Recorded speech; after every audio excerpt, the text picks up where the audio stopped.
Caminos a la moda. Es una carrera de mucho trabajo, que de glamour tiene muy poquito. La moda no es un desfile de lujo en Europa. La moda es identidad, cultura, lenguaje. Te conectamos con la industria de la moda.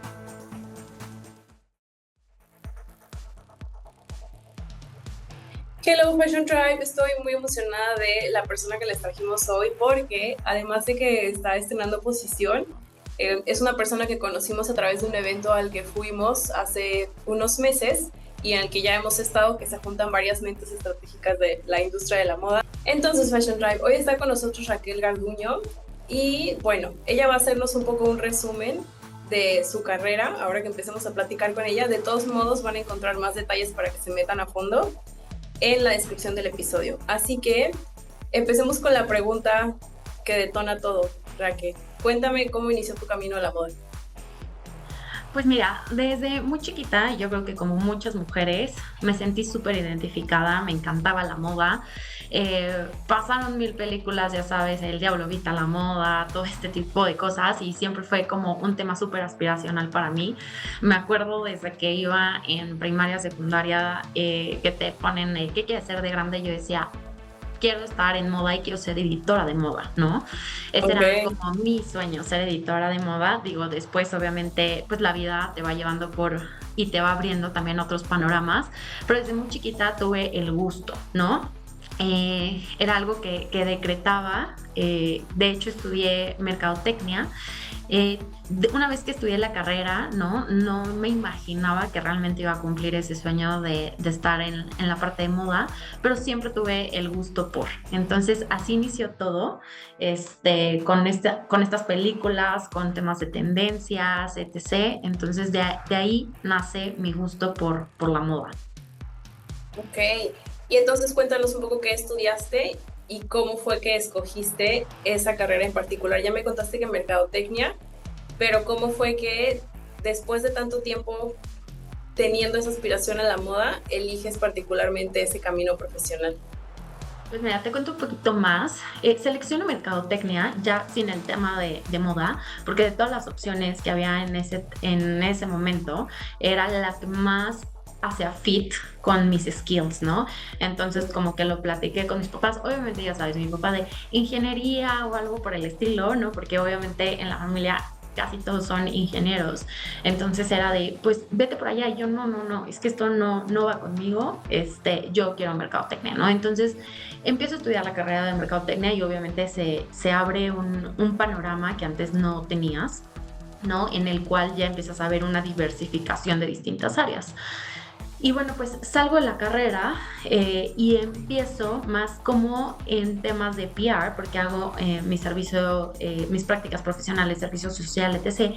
Y por azares del destino, ¿no? Justamente requerían a alguien en relaciones públicas y entro a Grupo Salinas en relaciones públicas y ahí pues me empieza a gustar también el tema de relaciones públicas y de ahí, bueno, pues empezó a abrirse muchísimas oportunidades de Grupo Salinas. Conozco al director en ese momento de Tommy Hilfiger, hacemos una muy buena mancuerna, y bueno, pues pasa el tiempo y se abre una posición en Grupo Axo. Cabe mencionar que antes de llegar a Grupo Axo pasé por tecnología, estuve en Samsung Electronics, nada que ver con la parte de moda. Sin embargo, estaba en CMO, también en la parte de mercadotecnia, llevaba eventos premium. Entonces, pues no es un tema de moda, pero sí es un tema de tendencias, de novedades, etc. Entonces me tocaba organizar toda la parte de eventos del Samsung Forum, que es un evento muy importante para la compañía. Me tocó llevar el de Mónaco. Y ahí nuevamente interactúo con el que era director de Tommy Hilfiger, ¿no? Entonces luego lo conocí en Grupo Salinas porque yo también llevaba la parte de patrocinios. Posteriormente volvemos a coincidir con Samsung y me dice, Raquel, tengo una opción, una vacante más bien, para que te unas a mi equipo de trabajo, ¿no? Y entonces dije, obviamente, pues de tecnología, etc., a irme a la parte de moda, que era algo que, como te mencionaba desde chiquita, siempre había querido, dije, pues es mi oportunidad. Entonces acepto, hago todo el proceso, me quedo, obviamente no lo pensé 2 veces, me quedo en la posición y ahí me di cuenta que no es la parte de moda, ¿no? O sea, la parte de retail es súper extensa. Y entonces ahí empiezo a conocer todo lo que es el retailing, lo cual me encantó, me enganchó. Y obviamente pues va combinado con la parte de tendencias de cápsulas, de temporadas. Me tocó llevarlo de una cápsula con Gigi Hadid y Tommy Hilfiger. Cuando empezaba todo el tema de live shopping, hace ya algunos años, en el Fashion Week de Nueva York. Entonces ahí empieza toda la aventura en moda. Y bueno, después de Tommy vinieron otras marcas. Gestioné Abercrombie & Hollister, Loft Express, Chaps, The Ralph Lauren, entre otras marcas, Thomas Pink, por mencionar algunas. Y me doy cuenta que las marcas requieren de un cuidado especial, ¿no? Que no todo es igual y que hay diferentes segmentos, de que hay diferente comunicación, de que hay targets, de que hay momentos de compra, y entonces todavía se vuelve más divertido esta parte de moda, ¿no? Porque no solamente es la parte de tendencia, sino es combinarlo con el retail y entender a los diferentes tipos de usuario para hacer un customer journey enriquecedor, ¿no? Y obviamente pues la finalidad es una recompra, ¿no? Y una lealtad del cliente. Entonces, a grandes rasgos, así empiezo en la parte de moda con mi primer marca, que fue Tommy Hilfiger. Ok, oye, y entonces, ¿cómo haces después? O a ver, cuéntanos cómo llegaste a Chloé, porque quiero que platiquemos de todo lo que hiciste allí, sobre todo de la parte de marketplaces, porque no es algo que a nivel México ya sea una tendencia, o sea, es algo en lo que parece que apenas las marcas empiezan a entrar, cuando a nivel mundial pues es algo que ya se da por hecho hasta para las marcas premium. Entonces me gustaría que me contaras cómo es que después de que tienes toda esta carrera, entras entonces en una casa mexicana y pues qué es lo que encontraste cuando llegaste, que en tu perfil profesional cuando entras a Chloé empiezan a platicar de cambios que tú haces. O sea, al final llegaste a una atmósfera donde tú viste que había mucho potencial y empezaste a mover cosas. ¿Qué fue lo que pasó ahí?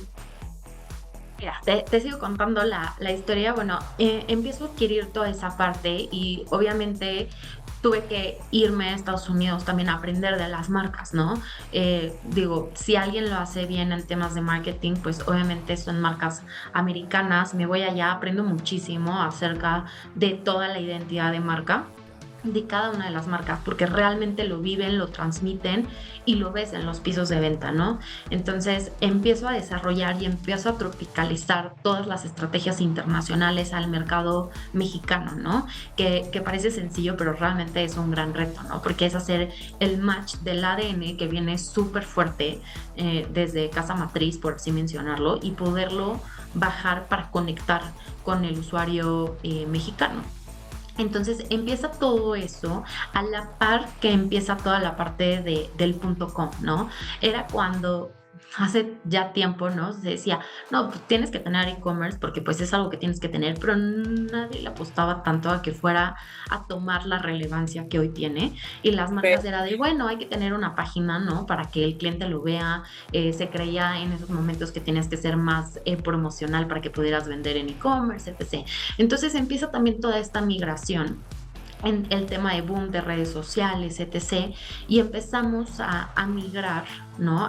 Me tocó, creo que, una etapa muy padre en cuanto a la evolución de las marcas, porque no solamente es de los canales, ¿no? No se abrieron nuevas puertas, pero las marcas tuvieron que evolucionar a la par, porque los comportamientos del consumidor también empezaron a cambiar, ¿no? Entonces, por ejemplo, yo que manejaba toda la parte de presupuestos de marketing, antes te puedo decir que el 80-90% era offline versus online, y ahorita ya la situación cambia. Entonces empezamos a hacer nuestros primeros pininos con páginas, y más como por tenerlo, más que apostarle a que fuera un canal tan relevante como lo es hoy. Pasa el tiempo y se abre la oportunidad. Están buscando en Chloé la posición de mercadotecnia específicamente, y a mí me llama muchísimo la atención el reto. Yo soy una persona de retos y me llama muchísimo la atención porque veo una gran área de oportunidad en marcas mexicanas. ¿no? O sea, ya después de entender, ¿no? Como los ADN de marca, la identidad, etc., de marcas ya muy consolidadas a nivel global, veo una gran área de oportunidad en marcas mexicanas a generar eso mismo, ¿no? Arraigo, identidad, engagement, a bajarlo a los distintos canales, a tropicalizar, a llevarlo a raíces, ¿no? A realmente hacer ese engagement con el usuario. Entonces, cuando me buscan de esta marca mexicana con más de 35 años en el mercado, me parece un gran reto, ¿no? Me llama muchísimo la atención y sin pensarlo digo 100%. Uno, porque me parece increíble ser parte del crecimiento de una marca mexicana. Dos, yo podía generar la estrategia versus en las marcas en las que me encontraba, que la estrategia ya estaba generada y ya más bien tenía que hacer tropicalización, ¿no? Entonces dije, es que esto es lo que yo quiero, ¿no? Yo quiero decir cuál es la estrategia y quiero ser parte de la transformación de esta marca. Entonces acepto el reto y empiezo en la parte de mercadotecnia. Cuando entro a mercadotecnia, respondiendo tu pregunta, me doy cuenta que hay una gran área de oportunidad en el tema digital, ¿no? O sea, ya todos, porque era lo que te comentaba, o sea, el usuario empieza a cambiar. El usuario empieza a tener redes sociales, empieza a tener Facebook, empieza a tener Instagram, y las marcas iban un poco más atrás de lo que el usuario iba solicitando, ¿no? O demandando. Entonces, como persiguiéndolo más bien, ¿no? Exactamente, ¿no? Que como marcas y como responsables de equipos de mercadotecnia y de e-commerce tenemos que ir al contrario, ¿no?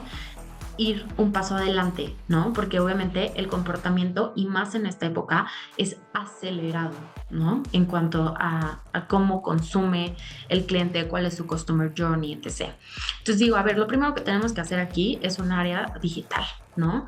O sea, tenemos que empezar a hablar de CRM, tenemos que empezar a hablar de pautas online, etc. Creo el área de medios digitales, creo toda esta parte de diseño, porque además todo el mindset de la compañía era offline, ¿no? Todo, y no está mal, ¿no? Porque evidentemente los puntos de venta siguen y seguirán siendo parte fundamental de una marca, pero no lo es todo, ¿no? Siempre tienes que buscar el complemento de la experiencia de compra. Entonces digo, a ver, vamos a empezar a cambiar el mindset, ¿no? Vamos a empezar a migrar, y esto lo hablo desde todas las trincheras, ¿no? No solamente el equipo de mercadotecnia, esto pasó por centro de distribución, ¿no? Desde cómo está creado el centro de distribución, ¿no? Desde área de finanzas, desde todo se tiene que transformar, ¿no? Creo que esa es la primera barrera que se encuentra, ¿no? Con este híbrido y este nuevo Customer Journey que está llevando el cliente. Entonces empezamos con esta parte de cambio y de creaciones de nuevas áreas, y empezamos a ver resultados, ¿no? Y empezamos a ver que acciones online detonan en offline, pero también en online, y empezamos a ver cómo todo se vuelve híbrido, como realmente es como sucede hoy en día, ¿no? O sea, buscamos en línea, pero compramos en tienda, o viceversa. Entonces, bueno, empezamos con todo esto, y yo creo que muy a tiempo, porque yo entré en el 2018 a Chloe, finales del 2018, nos llevó todo el 19 a empezar a consolidar. Nosotros ya en ese momento teníamos el e-commerce, como te mencionaba, pero era como el puntito, ¿no? O sea, tenemos e-commerce check, no era realmente tan relevante. Y empezamos a fortalecer toda esta parte interna. Pero para el 2020, y lo hablo en general, la parte de e-commerce ya era un must, ¿no? Ya era vivir o no, como marca. Entonces, afortunadamente estábamos preparados para esto, digo, no en la magnitud en el que presentó, pero ya las bases las teníamos, ¿no? Y pues arrancamos bastante bien en la pandemia. Yo creo que fue un acelerador de 0 a 1000, literalmente de 0 a 1000, en el cual se creó un comité que creo que fue un antes y un después en Chloe, un comité de transformación digital. Y el comité de transformación digital, como te mencionaba hace un momento, es el todo, ¿no? Es cuando te das cuenta que una empresa no es digital porque tiene e-commerce o porque tiene redes. Es porque sabe dar una buena experiencia de compra al usuario a través de una transformación interna, ¿no? Y empezamos a transformarlo todo, empezamos a tener proyectos, empezó a cambiar el centro de distribución porque nos dimos cuenta que había una competencia súper agresiva que son los marketplaces, y que ya no era una opción el que llegara en 5 o 7 días tu paquete. O sea, ya era o sea, el mercado empezó a evolucionar tan rápido que la inmediatez se volvió parte del customer journey, ¿no? Los contenidos, ¿no? Los contenidos en el equipo de marketing también empezaron a ser fugaces, ¿no? O sea, algo que antes te duraba 6 meses, hoy te duraba un post, ¿no? Y ya, o sea, check, lo vi y qué más, y necesito más contenido, y empezó a migrar de foto a video y así de forma muy, muy rápida. Entonces, pues es justamente el Comité de Transformación Digital era lo que hacía, involucrar a todas las áreas para poder ir a la velocidad que el mercado nos estaba demandando, incluso ir un paso adelante. Se empieza a crear esto, ¿no? Y entonces empezamos a ver que todos aportamos, ¿no? Como te digo, el equipo de finanzas, pero el equipo de mercadotecnia, el equipo de planeación, el equipo de logística, el equipo de centro de distribución, y al final todos somos parte de una transformación digital, no solamente el equipo de marketing y el equipo de e-commerce, sino todos somos parte de. Así empieza, se logran grandes logros. Tenemos reconocimientos, ¿no? Como marcas más reconocidas a nivel digital. Logramos tener varios premios de Vitex, que era nuestra plataforma de e-commerce, porque hicimos una migración de plataforma. Nos reconocieron como mejor marca de social selling, que ese es otro punto, y ahí voy a hacer un paréntesis. El hecho de conectar el mundo off y on no es sencillo, ¿no? Porque va más allá de puntos de interacción, ¿no? Va de fondo, ¿no? No solamente de forma. Tienes que hacer que los sistemas se conecten, tienes que hacer que la información fluya, o sea, el usuario es uno, ¿no? No es el usuario de tiendas, el usuario de e-commerce, como antes se creía. Hoy el usuario es híbrido. Claro, sigue habiendo mucha gente offline y mucha gente online únicamente, pero también hay gran parte de tu segmento de clientes que vive en este híbrido, ¿no? En ambos mundos. Entonces, tus sistemas también deben de ser eso. Tienes que hacer un mapeo, las famosas posiciones hoy de CTO, ¿no? En el que empieces a ver no solamente la solución que funciona para un canal y para otro, sino para el todo. Entonces empezamos a crear, sistemas, CRM, empezamos a darnos cuenta que cuando unificas toda esta parte que es la famosa omnicanalidad, que ya incluso ya no es omnicanalidad, ya es comercio unificado, empiezas a ver mejores resultados, ¿no? Y pues se empieza a crear toda esta sinergia entre canales, y es cuando nos damos cuenta que aquí pues hay una gran herramienta, un gran asset, sobre todo y más importante para el cliente. Entonces, pues hay que transformar, hay que conectar, hay que ver, hay que invertir también, ¿no? Punto importante, porque no es nada más de, pon aquí un switch, aquí otro switch y listo. No, se requiere obviamente de mapeos, de sistemas, de plataformas, de equipos también, de diferentes skills, de generar upskilling en los equipos que ya tienes, de generar reskilling, se necesita de bastante, ¿no? Y sobre todo yo creo que de la visión que tenga la marca, ¿no? Que como todos hoy en día, pues nuestra visión es más customer centric. Y así empieza Chloé. La verdad es que se logran grandes proyectos, empezando con la parte del Comité de Transformación Digital, y ahí también se abren nuevos canales para marcas de moda. En ese momento estaba Linio, pero también después se abrieron otros marketplaces, de los más conocidos, Mercado Libre, Amazon, catálogos extendidos de diferentes departamentales en los cuales también empezamos a participar, y lejos de canibalizar los canales, se empiezan a complementar, ¿no? Había mucho miedo al inicio de, no es que si vendes aquí ya no vas a vender acá, y es que no, realmente es que no, o sea, se empieza a complementar tu experiencia de compra, empiezas a estar más presente para tu usuario final. Obviamente siempre debes de llevar una tropicalización, y empecé a ver también que a partir de pandemia muchas marcas de lujo que anteriormente no tenían un pie en el online lo empiezan a tener, ¿no?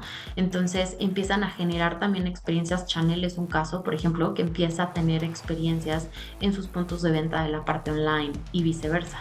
Entonces, bueno, pues se empieza a ver que esta tendencia del digital, ¿no? De la parte física con la parte digital, pues cada vez tiene más relevancia. Yo creo que post pandemia es un must estar en ambos mundos, ¿no? Que no son que no son dos mundos, realmente es la realidad que hoy vivimos, estar en el digital.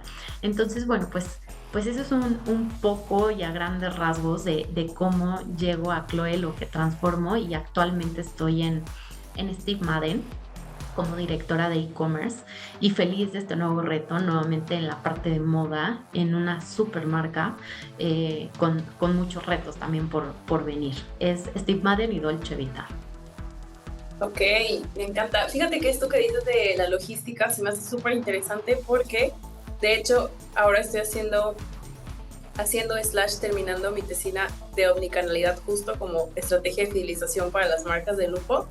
Y me acuerdo que cuando empezaba, una cosa que me decía mi tutora de tesis era del tema de la logística, que estaba muy relacionado, o sea, que no podía dejarla fuera si iba a tocar ese tema. Entonces yo estaba como, o sea, sí ya lo empecé como a ver en las tesis que estoy leyendo al respecto, pero no me terminaba de hacer sentido hasta que ya me metí de lleno en el tema.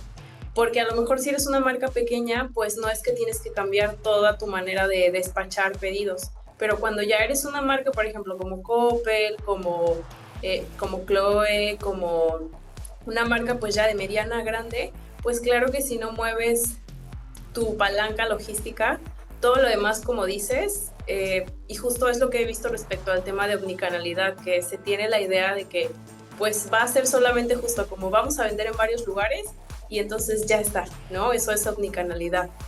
Y antes de que pasemos a la parte de lo que haces hoy como directora de e-commerce, te quiero preguntar una cosa sobre el tema de estar en marketplaces. ¿Tú crees que es opcional el tema de invertir en anuncios cuando estás en un marketplace como Amazon o como Mercado Libre?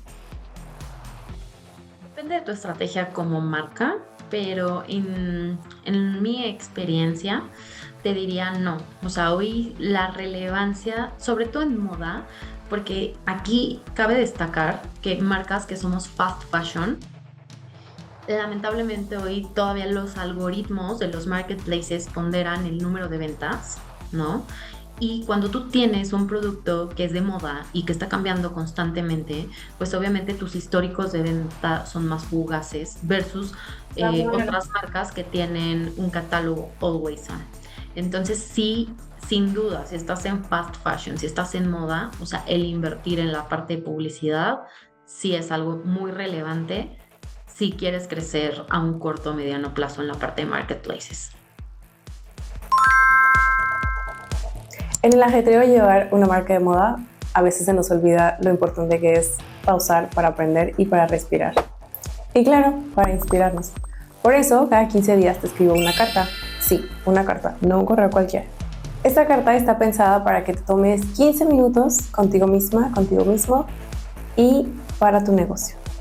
En ella te comparto aprendizajes, herramientas, recursos, para que tú también los tengas a la mano y sigas aprendiendo. Porque como dueños de negocio en la industria de la moda, no hay chance de que dejemos de aprender. Y sobre todo, aplicar y entender cómo podemos aplicar lo que vamos aprendiendo.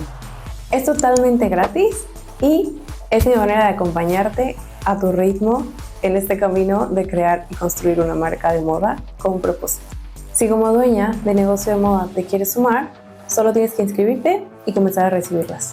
Puedes ir al link que te dejamos en la descripción para que te inscribas o ir directamente a servicios.marketingalamoda.com/carta.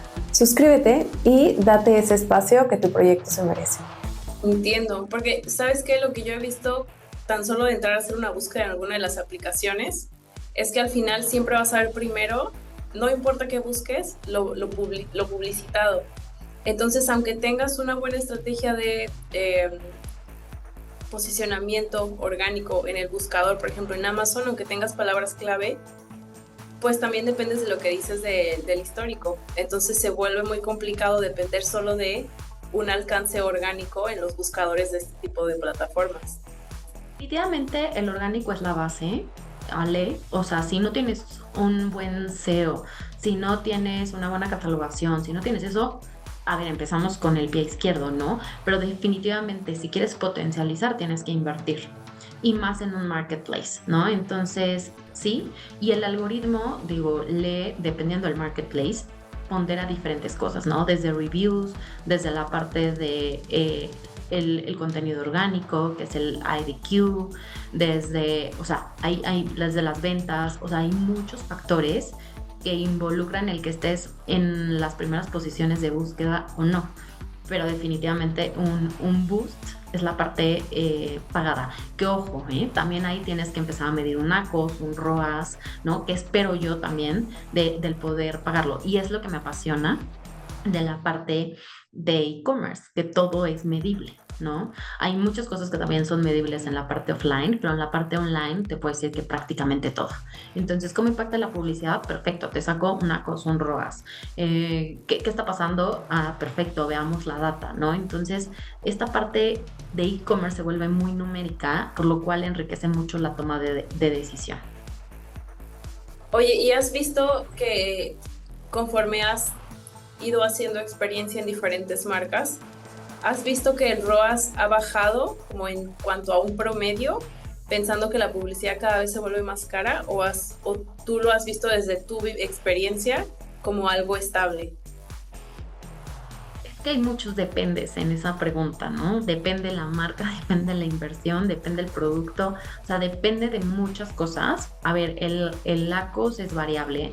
Lo que sí te puedo decir es que tú tienes que tener un KPI, ¿no? Como marca. ¿Cuál es donde yo quiero estar en el ACOS esperado? Y tratar de conseguirlo con la inversión que estás haciendo, ¿no?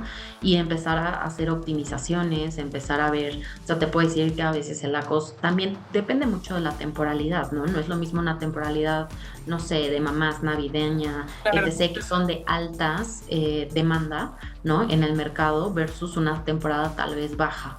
Entonces, sí, hay muchos dependes. Mi recomendación es que tengas muy claro cuántos son tus KPIs y cuál es el retorno esperado que tienes de esas inversiones. Ok.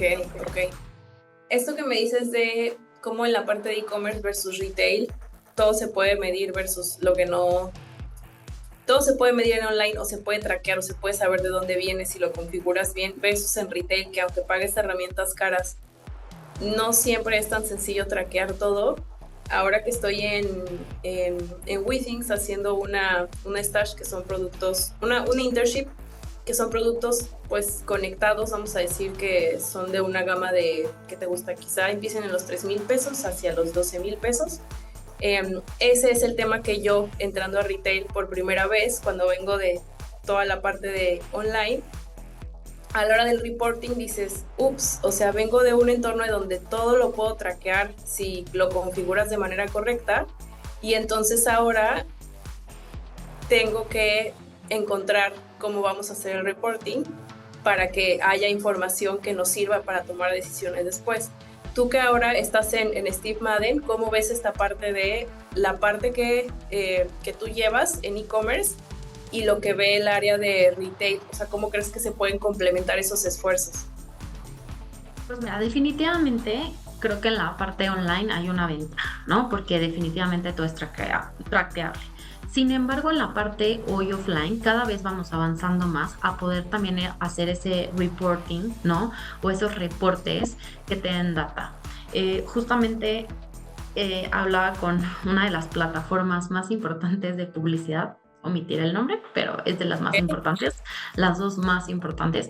Y justo esa era una de las preguntas, ¿no? Oye, ¿qué sigue? ¿Qué vamos a poder tener, ¿no? Para poder ver también cómo la inversión online beneficia al offline, ¿no? Que muchas veces, y sobre todo en los asesores, hay una resistencia, ¿no? De me roban a mis clientes, se los llevan a la parte online, y muchas veces es todo lo contrario, ¿no? Hay muchos clientes que siguen haciendo el ROPO, que es el Research Online, Purchase Offline, o que ven anuncios online y acaban yendo como el último clic, digamos que el último visit, en tienda. Ahí lo platicaba con esta plataforma. Creo que ya estamos más cerca a poderlo lograr. En Estados Unidos ya lo hacen a través de las antenas de tráfico. Pueden detectar si el usuario al cual le salió la publicidad fue a la tienda y generó conversión, porque no solamente es en tráfico, sino directamente en la parte de conversión, lo cual es sumamente interesante porque ya podrías medir todo el customer journey, ¿no?, de un cliente. Cuántas interacciones tuviste, acabó yendo a la tienda, acabó yendo a la parte offline, lo vio en offline y acabó comprando en online, o viceversa, o lo compró online y fue pick in store y después resulta que generó una segunda compra en el pick in store, ¿no? Entonces, creo que hay muchos formatos en los cuales hoy se puede empezar a medir. Sin duda, soy fiel creyente que una buena gestión de CRM, ¿no?, te puede dar mucho más información al respecto. Hoy te puedo decir, en México todavía faltan muchas herramientas que lleguen, que no dudo que sea en un corto plazo, que estén llegando para medir todo el tracking que te menciono a través de las antenas de tráfico que hay en los diferentes retailers. Sin embargo, hoy si empiezas a gestionar una buena estrategia de CRM, sí puedes ver y puedes traquear y puedes reportar las compras de tu cliente. Nuevamente vamos al punto que te mencionaba hace un momento, la parte de la arquitectura, ¿no?, de sistemas y de que tu POS pueda interactuar con tu ERP y tu plataforma de e-com. Si logras hacer eso, puedes hoy medirlo de forma simultánea, ¿no?, o en tiempo real, por así mencionarlo. Quién es tu cliente y cómo está comprando, cuál es su tasa de recompra, está yendo a tiendas, no está yendo a tiendas, lo está comprando en online. Puedes tener todo el mapeo. Me encanta. Se nos está pasando el tiempo súper rápido, pero siento que ya nos regalaste demasiado conocimiento y pepitas de oro en todo lo que hemos estado platicando. Antes de que pasemos a la parte de preguntas rápidas, me gustaría preguntarte justo sobre este tema de la recompra y de hacer más grande el carrito. Tengo una amiga que compra mucho en Steve Madden y justo quiero que platiquemos de eso. ¿Cómo es que, o más bien, qué es lo que tú has descubierto respecto a cuando alguien ya me compra y no es un producto que sea tan fast fashion como lo que sería, pues no sé, algo de a lo mejor 300 pesos, $15? ¿Cómo haces que conforme avance el año, conforme avance su camino de cliente, vaya incrementando su valor de cliente, su Lifetime value. Summer life, exacto. Pues mira, yo creo que es una pregunta súper profunda que me apasiona y que justamente me he metido demasiado en los últimos años a esta parte, ¿no? Todo lo que hablábamos de CRM, la segmentación, la clusterización de tu base de datos, ¿no? Y cómo hay algo súper importante. Lamentablemente en fast fashion hoy se cree que la única forma de generar una recompra es a través de un descuento, es a través de un incentivo. Y hoy también es parte de los cambios que se está viviendo. La gente busca contenido, la gente busca tendencia, la gente busca estar más informada, la gente está buscando no solamente el descuento o el beneficio a corto plazo, que también hay, obviamente, pero están buscando más allá, ¿no? O sea, cuando tú logras hacer un engagement, porque siempre lo digo, cliente para mí es aquel que te compra 2 veces, ¿no? Logremos que nuestra base de datos realmente regrese y realmente tenga este engagement con la marca.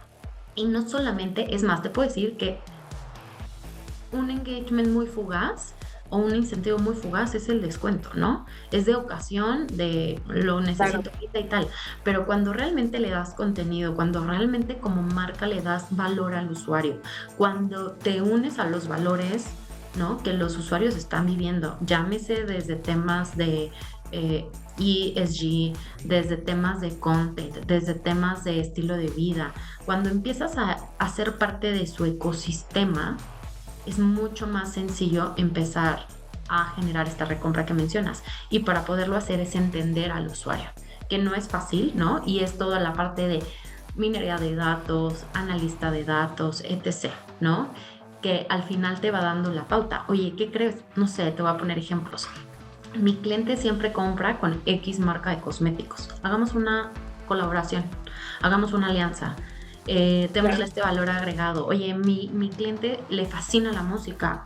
Perfecto, generemos experiencias de conciertos. Llevémoslo a vivir la experiencia de la música de la mano de la marca.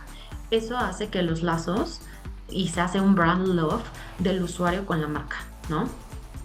Ok, o sea, que se vaya de alguna manera como integrando en el estilo de vida de la persona que está comprando la marca. Correcto. Me encanta.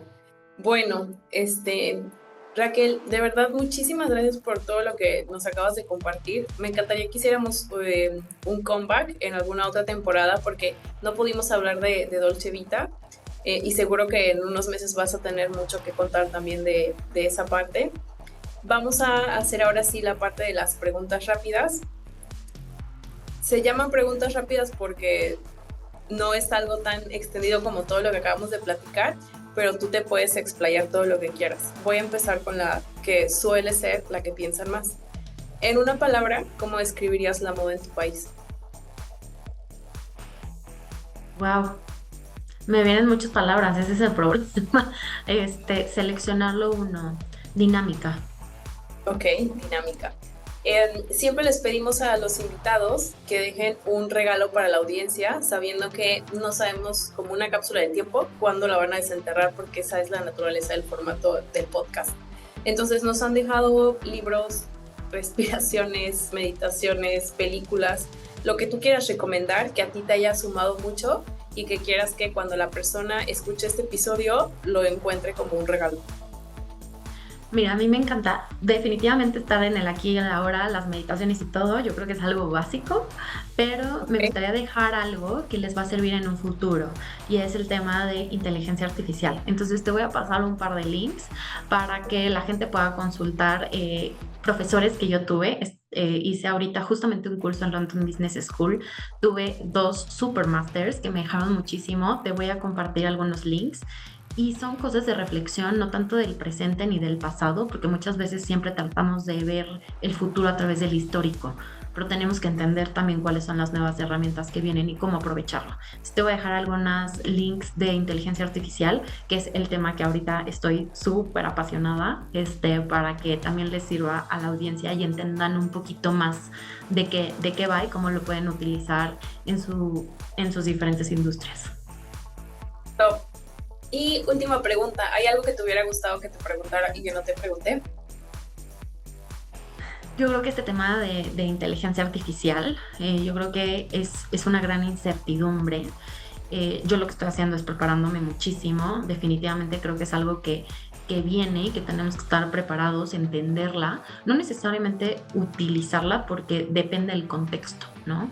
Pero sí entenderla y saber qué es lo que necesito, como lo que te comentaba hace un momento de cuando yo entro a Chloe, cuando yo estaba en Grupo Axo con las distintas marcas, que veíamos muy lejano el .com y que hoy es una realidad. De la misma forma te diría, la parte de inteligencia artificial es algo que debemos ya de entender y para quien aplique estar utilizando. Entonces yo creo que sería eso, pero lo vamos a remediar con los links que te voy a compartir.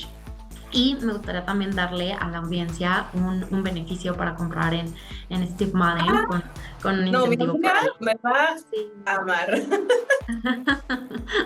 Ok, bueno, ¿nos quieres dejar como un cupón y lo ponemos en el episodio? ¿O cómo hacemos? No, te doy el cupón, te lo comparto terminando el episodio para que lo puedas publicar y que vivan la experiencia. Ay, me encanta, excelente nombre. Mi amiga va a estar, ok, excelente. Digo, ya compra, pero si aparte le voy a decir que ahora va a tener un descuento, ya la van a tener duplicada en la base de datos. No te preocupes, eso también se unifica. Ah, excelente, muy bien. ¿Con qué lo unifican? ¿Con los nombres?